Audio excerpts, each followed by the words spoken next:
Olá, bem-vindo ao Parlamento Brasil, a revista eletrônica que reúne os trabalhos das TVs legislativas de norte a sul do país. São reportagens especiais produzidas no Congresso Nacional, nas Assembleias Estaduais e Câmaras Municipais. O Parlamento Brasil começa agora.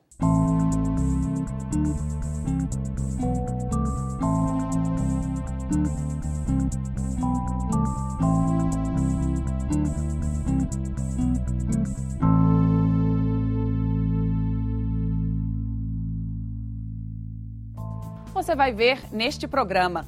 TV Assembleia do Ceará alerta para o alto consumo de agrotóxicos. A crise hídrica mobiliza autoridades no Rio de Janeiro. E a Assembleia de Santa Catarina promove a recuperação de lagoas de água doce. Direto do Congresso, Comissão da Câmara acompanha obras de transposição do Rio São Francisco. Senado busca garantir vagas em universidades para pessoas com deficiência. E uma lei aprovada na Câmara transforma em crime a venda de álcool para menores. No quadro Vitrine, os problemas e as expectativas da terceira idade no Brasil. E o bom exemplo que vem de um grupo de idosos em Belo Horizonte.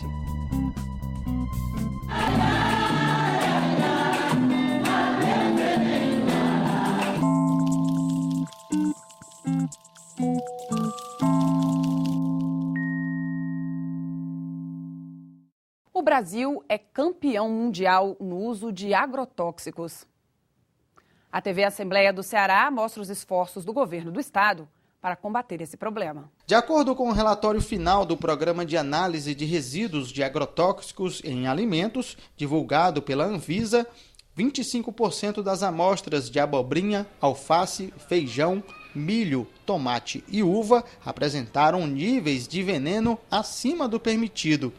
A exposição contínua a esse tipo de produto pode causar diversas doenças, inclusive câncer e as que afetam o sistema neurológico. Desde dormência, cefaleia, entendeu? Há também alterações mielotóxicas, alterações sanguíneas.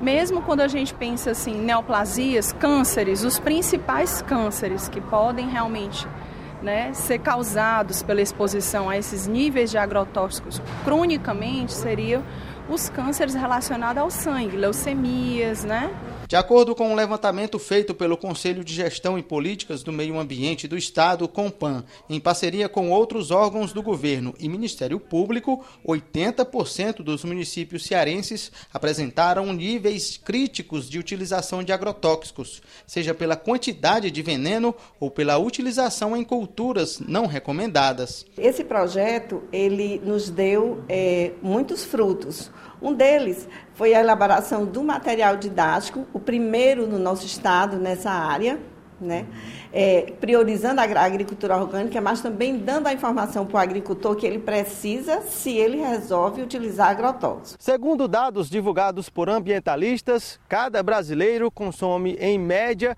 mais de 5 litros de veneno agrícola por ano. Uma das alternativas para a redução desse número é o fortalecimento da agricultura familiar, que hoje já responde por 70% dos alimentos que chegam à nossa mesa. Devido à falta de chuvas, o produtor Danilo Moraes está cultivando apenas cebola e cheiro verde. Ele conta que não utiliza agrotóxico na horta, mas diz que não é o que a maioria dos produtores fazem. Para ele, falta uma maior fiscalização nas propriedades. Hoje mesmo assim, a alternativa é um acompanhamento melhor, dos órgãos do governo, com a EMATES, Se tiver uns técnicos da EMATES acompanhando melhor dentro da agricultura, para explicar bem para os agricultores, para combater o agrotóxico, isso é uma boa opção. A crise hídrica vem mobilizando autoridades no Rio de Janeiro. Empresários, técnicos e deputados estaduais se reuniram para discutir o abastecimento de água no estado. O Fórum Permanente de Desenvolvimento Estratégico do Rio realizou reunião na sede da Federação das Indústrias, Firjan, para debater o abastecimento de água no estado. Técnicos, empresários, parlamentares e representantes de vários segmentos da sociedade civil apresentaram alternativas para a redução no consumo de água e a garantia do abastecimento. Nós temos praticamente uma grande fonte de abastecimento de água, que é o Rio Guandu. Esse rio Guandu, a água vem do Paraíba do Sul, então, portanto, mais de 80% das pessoas da região metropolitana do Rio de Janeiro bebem água do rio Paraíba do Sul. Então nós temos uma única grande fonte de abastecimento de água. Minha preocupação com a segurança é que qualquer grande acidente no rio Paraíba do Sul, ou no próprio rio Guandu, ou mesmo na grande estação de tratamento de água do Guandu, a cidade fica sem água. Então, o que nós defendemos, inclusive nesse Conselho Empresarial de Meio Ambiente da Associação Comercial, é que comece a haver uma diversificação das fontes de abastecimento de água para a cidade do Rio de Janeiro. Além do reuso da água, reflorestamento e dessalinização, foram apresentadas soluções que não dependem de muito investimento e já podem começar a ser implantadas pela sociedade. Acho que uma das boas alternativas é a utilização da água da chuva. A gente faz uma captação, armazenamento em cisterna, é uma técnica bem conhecida, empregada no Nordeste há muitos anos, que pode ser trazido para cá a baixo custo e que traria um resultado efetivo para pequenas interrupções no abastecimento, né? Não daria conta de abastecer a escola ao longo de longos períodos, mas serviria como um grande suporte a pequenos abastecimentos, garantindo que as escolas não interromperão as atividades. A indústria fluminense já tem adotado medidas para aumentar o controle do consumo da água. Quem explica é o especialista em meio ambiente da Firjan. A gente acha muito importante, no momento desse, momento de crise, apresentar esses importantes projetos que já são consagrados, né, para estimular outras empresas também a boa prática e também o envolvimento das pessoas de uma forma geral. O deputado Anderson Nogueira participou da reunião e falou sobre o projeto apresentado na Alerj para a construção de uma adutora na região serrana. O Rio Grande, que fica entre Nova Friburgo e Sumidouro, ele pode ter uma barragem. Essa barragem vai possibilitar o abastecimento de água permanente por muitos e muitos anos. Eu diria até que para sempre, né? Nos municípios da região serrana, Centro-Norte, Maricá, São Gonçalo, Niterói, Itaboraí e ainda a região dos lagos. Além do abastecimento de água, você tem a possibilidade de hidrelétricas que vão gerar, a princípio, no mínimo 70 megawatts. A subdiretora do Fórum fez um balanço sobre o encontro. A principal contribuição dessa reunião foi justamente falar sobre a segurança hídrica, que é um tema que a gente, às vezes, não leva em consideração, mas pensar que a gente pode diversificar o abastecimento do rio, usando alternativas como dessalinização, reuso, são fontes que a gente precisa começar a olhar. O Rio de Janeiro tem um problema, porque ele está todo o seu abastecimento está baseado no Guandu. A cidade do Rio já vem discutindo essa questão de forma mais profunda e intensa, mas eu acho que a gente tem que pensar isso para o estado inteiro, e aí essas contribuições vão ser muito importantes. Em Santa Catarina, a segurança hídrica passa pela preservação do patrimônio ambiental. Na Assembleia Legislativa, a Comissão de Turismo e Meio Ambiente está trabalhando na recuperação de duas das maiores lagoas de água doce do estado.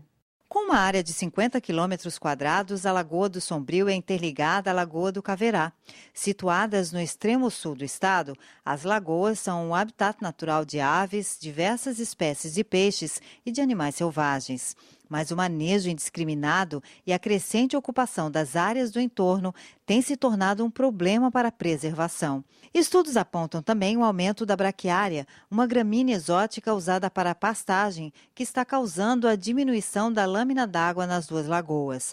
A recuperação e preservação do sistema lagunar foi tema de audiência pública no ano passado. Agora, os representantes dos 7 municípios do entorno da lagoa voltaram a se reunir com os parlamentares da Comissão de Turismo e Meio Ambiente.